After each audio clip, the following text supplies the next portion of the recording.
Neck of the Woods here with another video. And this video, I'm going to give you my thoughts on the Las Vegas shooting that just recently happened about this time last week. I believe it happened last week, Monday, if I'm not mistaken.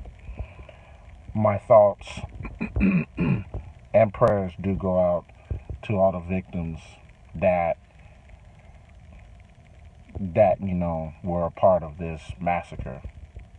But I'm gonna give my take on the whole deal, the neck of the woods way. So actually, there's a lot going on here, as you can see, and I really don't even want to like I hate talking about something like this. This is like really negative, but at the same time, it needs to be talked about.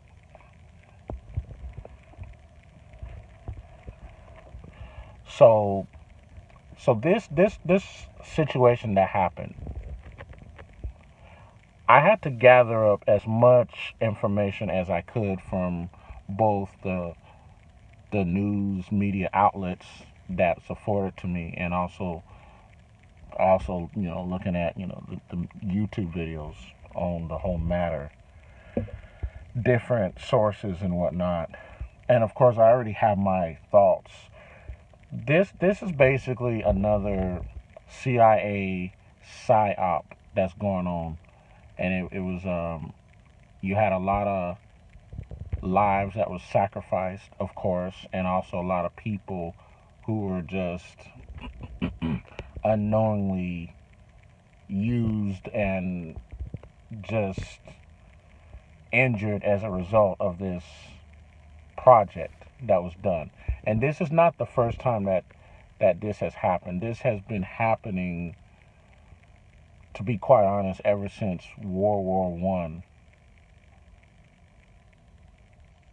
When President Woodrow Wilson was like made a fool at the League of Nations, which is the precursor to the UN.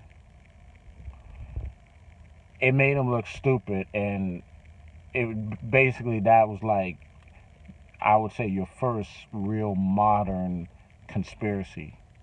And also, before I continue, a lot of people like to ridicule people who try to search the truth and find out like some sort of answers or solution, which I feel is the closest to the truth that we may have.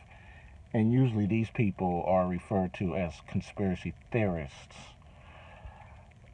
I prefer to use another terminology. I prefer to call them conspiracy realists, or like, I don't know, or conspiracy fact. There you go. How can it be a conspiracy theory if it's a conspiracy fact?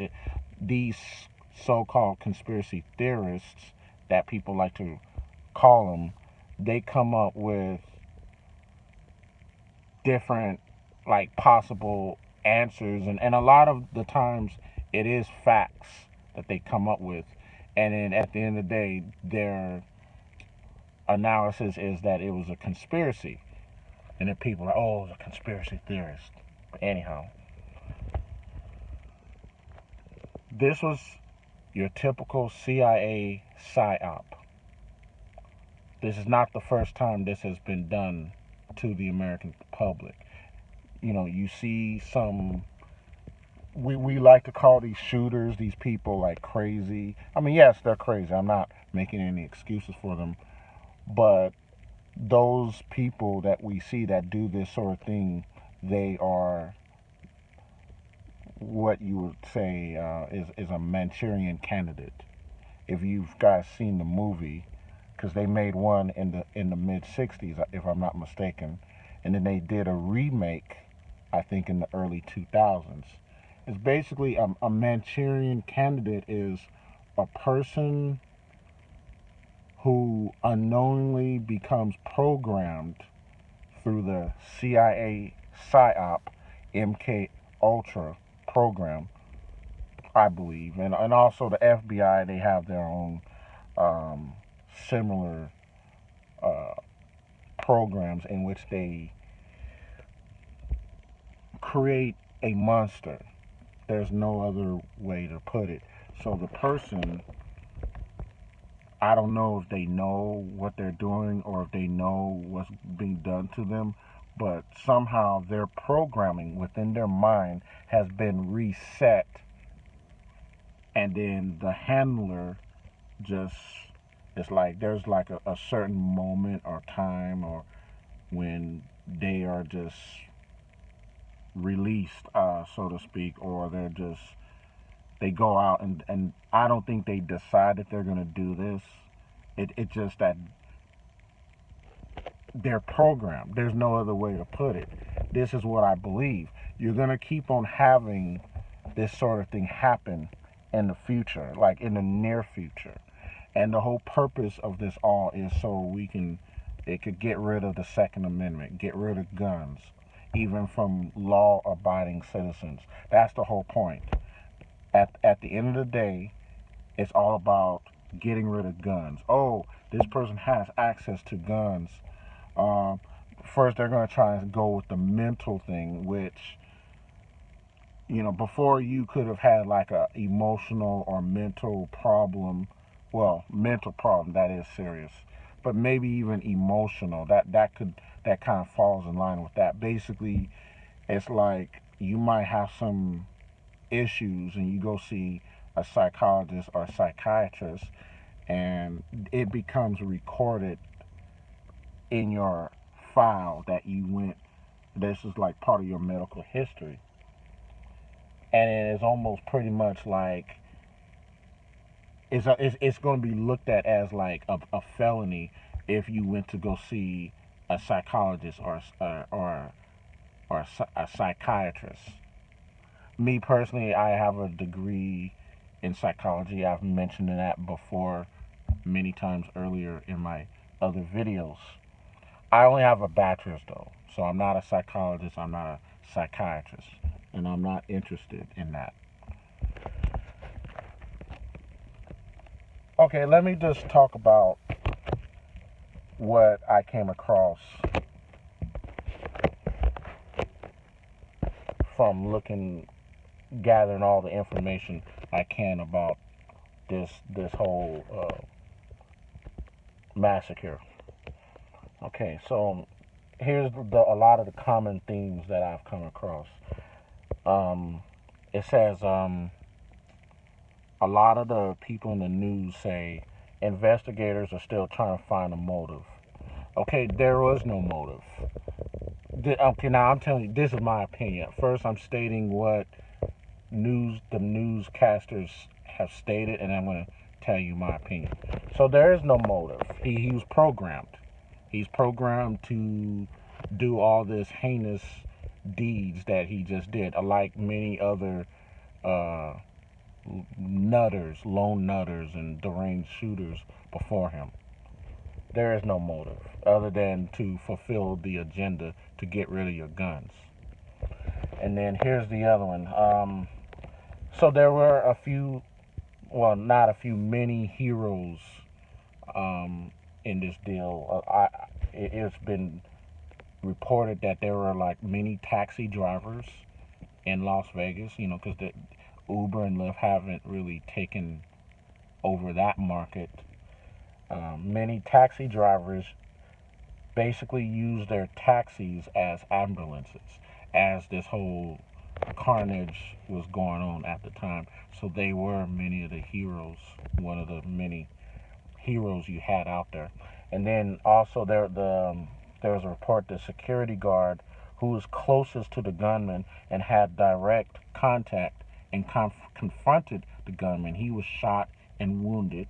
He survived, but he was able to communicate and cooperate with the police, which helped the police and guided them up to his area and just pretty much helped out with the situation. And then there was a former Iraqi veteran he he was in the military, and he was booked in a hotel, and he was stated that tried to he called the police, and he said he did what he could do. I saw him in the little news clip. He seemed sincere and genuine. I don't think he was faking or acting. He seemed really distressed that he couldn't do any more than what he did. And also, I don't know how to put the links into the description box. I am going to learn how to do that someday. But the best thing is, I guess you just gotta go look it up yourself on YouTube if you want to like see the stuff that I'm talking about. And then there's this girl who's also interviewed in the news. She looked like a Hispanic girl, young girl. She said she was there for her 21st birthday, and she had said that there's some Asian lady. This is what she said. An Asian lady with, or no, it was a Hispanic lady. She said it was an older Hispanic woman with her boyfriend who's running around screaming, shouting that you are gonna die, you are gonna die. And the way she said it, she had a look on her face like, oh, okay, this crazy lady. Like, I guess like she didn't take it serious, but then moments after that, maybe later on into the event, then there went the shooting.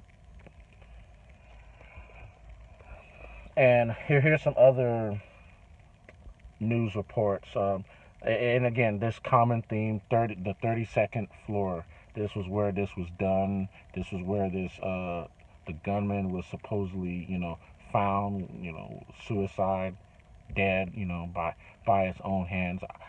I don't necessarily believe he may have killed himself. Who knows? Maybe someone else could have done it.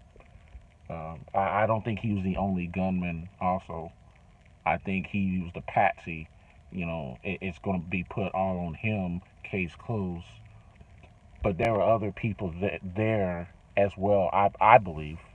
Again, this is my conspiracy theorist side of myself saying this.